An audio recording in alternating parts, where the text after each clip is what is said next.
Salut à tous et bienvenue dans l'épisode 3 de ce My League avec les Chicago Bulls. On est dans NBA 2K19 et évidemment on a un avantage quand même assez incroyable par rapport à la vraie situation des Bulls en NBA. C'est que nous n'avons pas tous les blessés qu'ils peuvent avoir actuellement. C'est un début de saison qui est assez calamiteux sur le plan des blessures. Après, pour ce qui est des résultats, il est pas surprenant. Il y a une dizaine de matchs. On a du Zach LaVine qui se régale. Il a plein de ballons. On a un Jabari Parker qui tarde vraiment à trouver ses marques. Hein. Je regardais encore la nuit dernière le match contre les New York Knicks. Je le trouve laborieux. Je le trouve tellement laborieux. Et puis en fait, ce qui manque énormément, c'est Lauri Markkanen, puisqu'il a toujours pas joué de la saison. Ce qui manque également depuis quelques matchs, c'est Bobby Portis. Et Dieu sait si à l'intérieur, dans la rotation, il peut être hyper important dans cette équipe des Bulls. Et évidemment, le chef d'orchestre, celui qui pour moi doit être le dépositaire du jeu dans cette équipe, c'est Kris Dunn. Alors nous, dans 2K, on les a. Donc on n'est pas dans la même difficulté que celle dans laquelle les Bulls peuvent être en NBA réel. Et voilà, et donc dans cet épisode, on va balayer un certain nombre de matchs pour arriver jusqu'à la date d'aujourd'hui. Moi là, le jour où je parle, on est le 6 novembre. On va aller jusqu'aux matchs qui ont été joués, jusqu'à je vous dis à la nuit dernière, pour un petit peu suivre la saison NBA, mais via le jeu. Donc, petit début de match un petit peu délicat. On sait que les Hornets, c'est une équipe qui peut être super pénible pendant un petit moment dans un match. Mais si on est suffisamment impliqué, on sait aussi que ça devrait lâcher à un moment donné, ou en tout cas nous offrir l'opportunité de nous engouffrer dans une brèche pour essayer de les plier à ce moment-là. Donc c'est un peu l'état d'esprit dans lequel je suis. Donc vous voyez que ça résiste jusqu'au troisième quart-temps. Trouve encore des paniers relativement faciles. On n'est pas une équipe modèle en défense. Les Bulls, c'est le moins qu'on puisse dire. C'est les grands boulevards à plein d'égards. Et puis en plus, on a le malheur de lâcher du rebond. Donc ça nous fait quoi? Ça nous fait qu'en entrée de quatrième quart-temps, on se retrouve très très logiquement, je dirais, mené. On s'est fait becter au rebond, notamment. Donc on est mené, voilà. Mais pour autant, il n'y a rien de fait. Tony P se régale. Le jeu aligne aussi Kemba Walker et Tony Parker en même temps, c'est amusant. Vous voyez, il y a quelque chose d'un petit peu par contre désolant et irréaliste.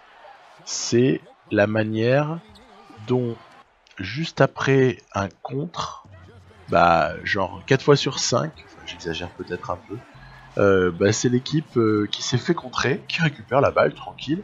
Puis alors, ce qui est terrible, c'est qu'en plus de ça, derrière, non seulement elle récupère la balle, mais en plus, elle vous met à l'amende, quoi. Elle marque de suite, quoi. Si c'est un pull-up, ça rentre.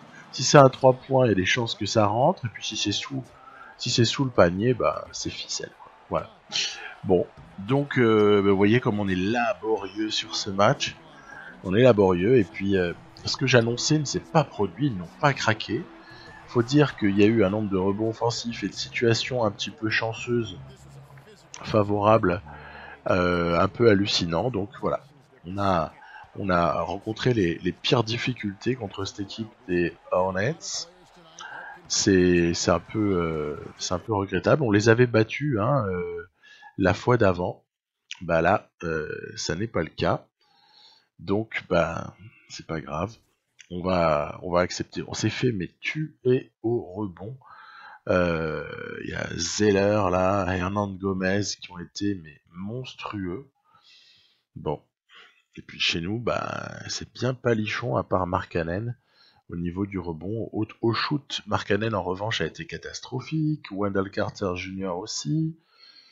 Je commence d'ailleurs progressivement à changer d'avis sur Wendell Carter Jr. à mesure que je le vois jouer. Je le trouve super intéressant et en fait beaucoup plus prêt pour la NBA que plein d'autres rookies. Je trouve que ce Wendell Carter Jr., bah, pour le coup, est bien meilleur dans ce qu'on voit sur le parquet que dans le jeu. Donc, voilà. C'est comme quoi, hein, les Bulls, peut-être un poil surcotés. En tout cas, collectivement, on arrive à de meilleurs résultats dans la 2K que ce qu'ils peuvent avoir en NBA réel.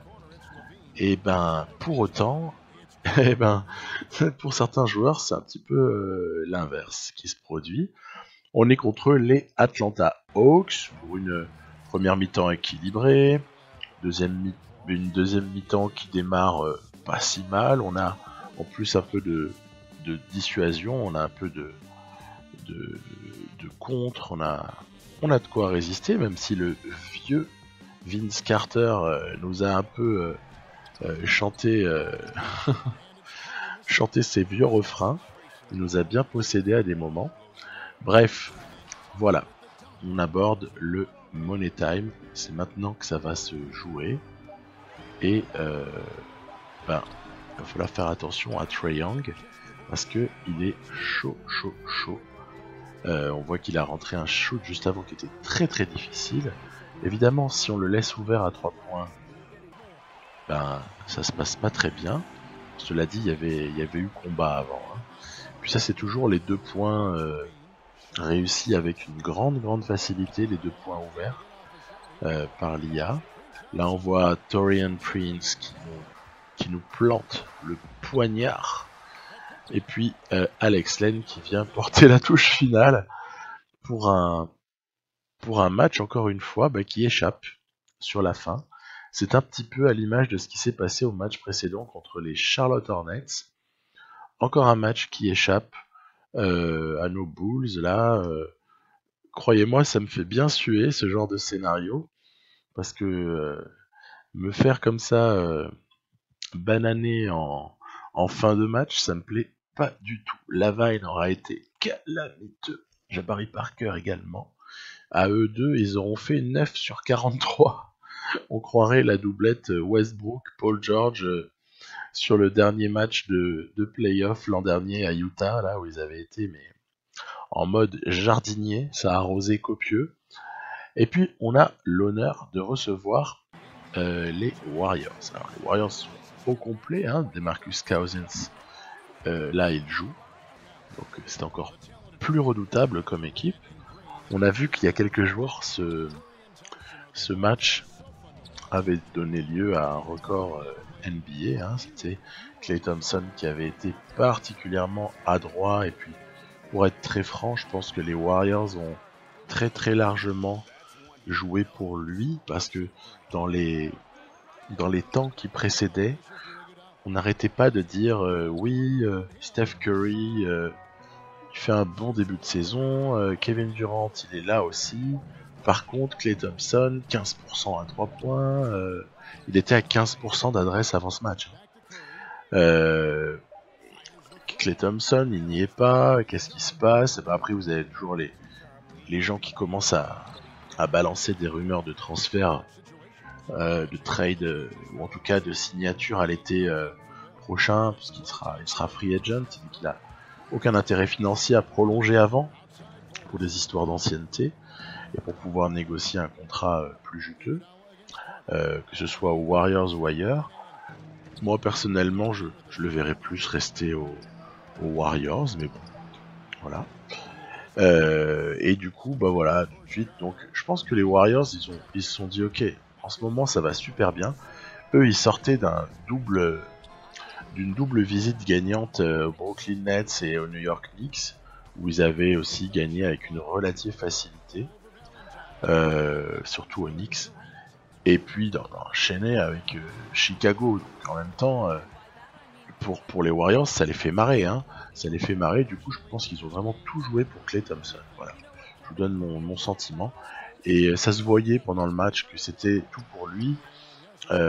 Donc ok, ma foi, le mec bat un record NBA en 3 quarts temps, mais 52 points, bravo, mais le record NBA c'est pas les 52 points, c'est plutôt les 14 paniers à 3 points, mais en tout cas voilà, donc ce match par contre là sur Touquet ne va pas du tout ressembler, parce que j'en suis assez fier de ce match. Je trouve que c'est probablement le meilleur match, même si on est parti pour perdre, hein.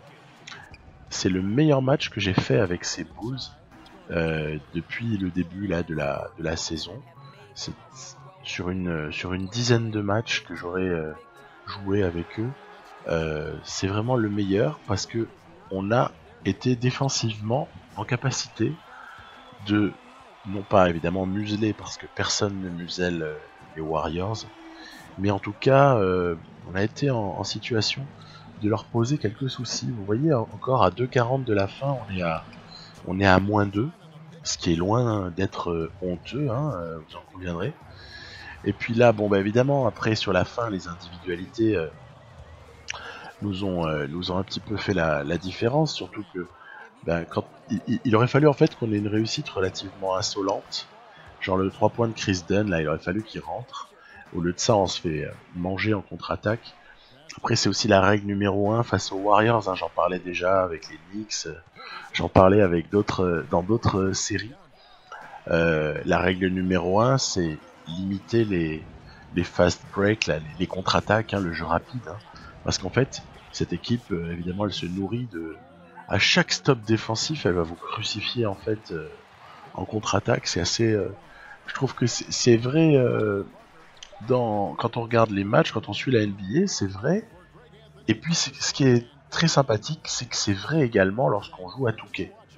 Donc réalisme total par rapport à cet aspect-là. Donc voilà, on perd 31-39. Vous voyez le score déjà, on prend moins de 40 points en 4 fois 5 minutes. Déjà pour moi c'est une victoire. Voilà. Parce qu'on les a, on a vachement limité leur adresse. Après ce qui est dommageable, c'est d'avoir eu du côté des Bulls une adresse aussi mauvaise, parce que ça aurait pu tout changer, d'avoir un peu de réussite. Voilà, on voit notamment Mark Allen à nouveau qui a un peu noyé, Jabari Parker également.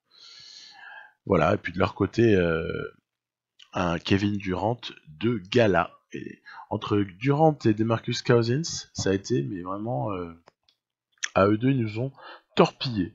Donc, dans la foulée, ah oui, regardez, il y avait ce game winner l'autre jour, là, quand Chicago a reçu les Nuggets on fire actuellement. Hein.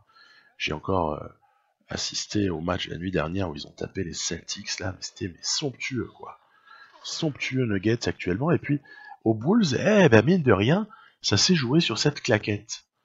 Paul Millsap qui arrive à claquer, à remettre dedans, à put down le ballon là, c'est énorme quoi. C'est franchement énorme sur un tir raté de Jokic qui avait pris le tir de la gagne. Sur le parquet, comment vous dire? Déjà, ils ont fait starter Isaiah Thomas. Donc déjà, puis il y a aussi Michael Porter Jr. qui joue titulaire. Donc en fait, ça n'a rien à voir avec ce qu'on peut observer en NBA actuellement, puisque Isaiah Thomas, on se demande s'il joue encore au basket, et puis Porter Jr. il est out pour un bon moment, quoi. Donc à l'autre côté, les hommes en forme du moment, injouables, c'est évidemment le Jamal Murray, Harris, qui a vraiment de belles capacités sur tous les plans.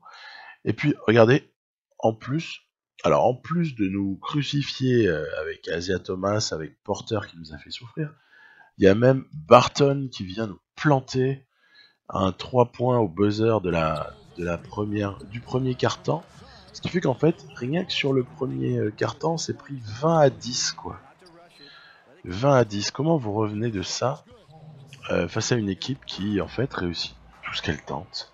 Puis de notre côté, en plus, j'ai pas voulu le cacher, il y a eu des ballons perdus idiotement. Vous voyez, on est en situation de blow-out.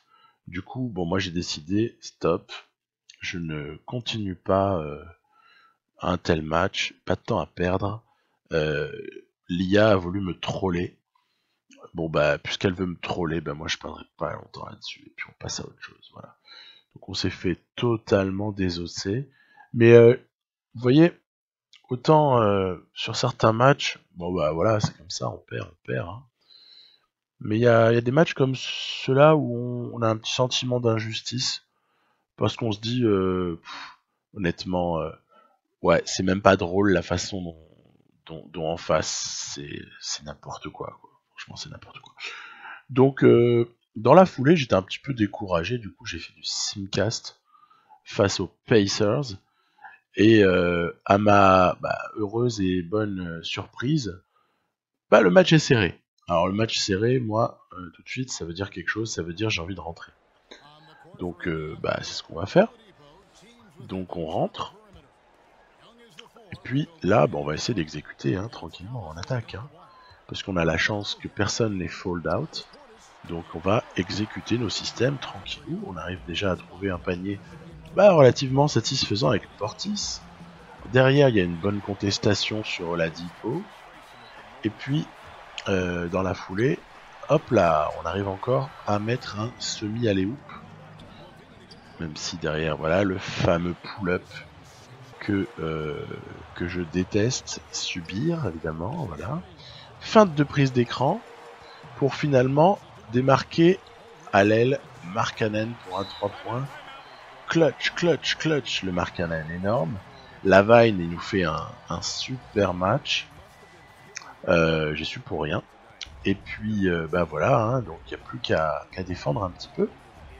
Donc on va voir. Et en plus, c'est pas vraiment à notre avantage la mismatch parce que c'est du Lavine contre Oladipo à la base qui termine avec un magnifique fadeaway de Sabonis parce que finalement Oladipo n'arrivait pas à trouver l'ouverture.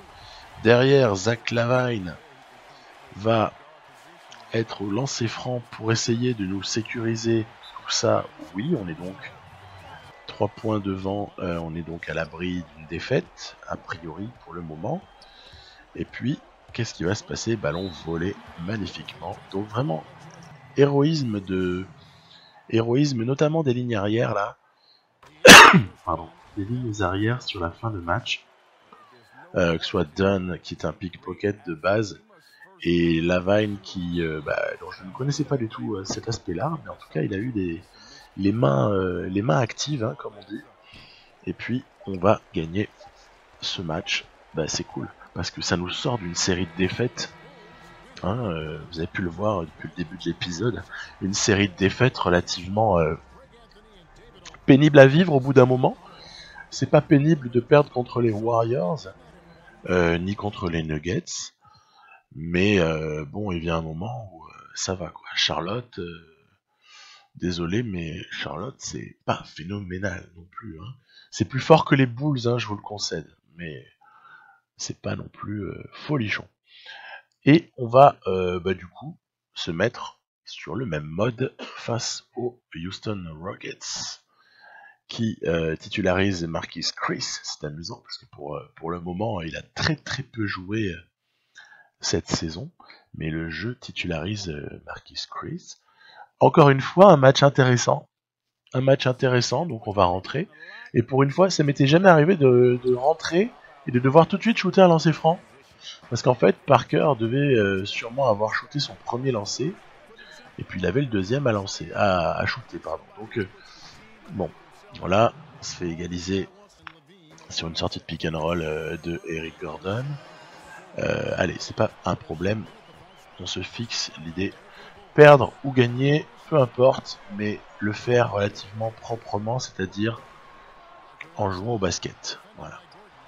En essayant de faire des choses un tant soit peu construites, ou en tout cas qui correspondent à du basket sympathique et agréable à voir. Donc ça c'est une combinaison que j'ai souvent vue utilisée par l'IA.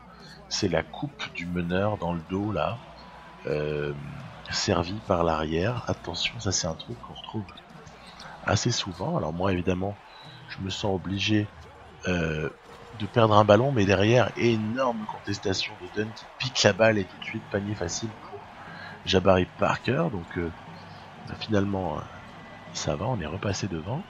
Attention, hein, parce que Harden défendu par Zach LaVine, surtout interception ratée. Waouh, derrière il rate le shoot, c'est un miracle absolu, miracle total. Donc on va, là encore, pas s'énerver. Voilà, on ne se précipite pas. On va essayer d'exécuter, j'ai bien dit essayer. Là il y a un mismatch hein, sur Gordon. Mais je vais être tenté tout de même par ce shoot à 3 points. Parce que Mark Allen était face à un mauvais défenseur. Mais voilà, ça n'a pas fonctionné. Voilà, moi je regarde beaucoup quel est le défenseur pour tenter certains shoots difficiles. Parce que je sais que face à un bon défenseur, ça a quasiment aucune chance de rentrer. Alors que face à un mauvais défenseur, en tout cas un mauvais défenseur considéré par le jeu, ça a toutes les chances de rentrer. En tout cas, ça en a. Et là, c'est le moment de gloire. Le moment de gloire, c'est ce bon travail collectif, bonne circulation, fixation poste haut, pour finalement un Chris Dunn qui est démarqué, qui n'a pas été suivi par son défenseur. Et donc on a 3 points d'avance. Donc à ce moment-là, ça sent plutôt pas mauvais. Si on pouvait taper les Rockets, ça me consolerait, je dirais, d'avoir perdu certains matchs précédemment. Surtout avec une manière pas très jolie sur le final. Donc défense. Alors Marquise Chris, a priori, c'est pas lui qui va nous planter. Et on va se retrouver à... Ils n'ont pas réussi à faire faute. Ils n'ont pas réussi à faire faute comme ils auraient dû faire faute. Très rapidement, ils n'ont pas réussi. Du coup, ça nous a permis de perdre du temps sur l'horloge. Et ça, c'est une excellente chose. Alors du coup, à partir du moment où Mark Cannon y met un lancer franc, c'est terminé. Donc voilà, victoire contre les Rockets. Voilà, hein, comme je disais juste avant, ça fait plaisir parce que j'avais l'impression qu'on était devenu une machine à perdre. Et c'était un peu dur moralement. Donc ouf, on refait surface. Quand même 3 points de Dunn là qui est quand même énorme. Hein, parce que sans ça, peut-être qu'on le perd. Hein. Encore du LaVine qui était vraiment à la hauteur. Dunn, Bobby Portis notamment. En face, Harden un peu décevant. Et Chris Paul, très bonne statistique. Très bonne stat. Bon, il ne nous reste plus qu'un match à aborder pour arriver à la date d'aujourd'hui. C'est un match contre les Knicks. Alors a priori, les Knicks, c'est à notre portée. Ils sont à une victoire pour 9 défaites avant le match. Alors certes, ils ont pas trop de blessés. Manifestement, vu le déroulé du match, ils avaient Kanter qui était blessé parce que je ne l'ai jamais vu rentrer. Je peux pas imaginer que Enes Kanter soit benché, surtout dans le jeu.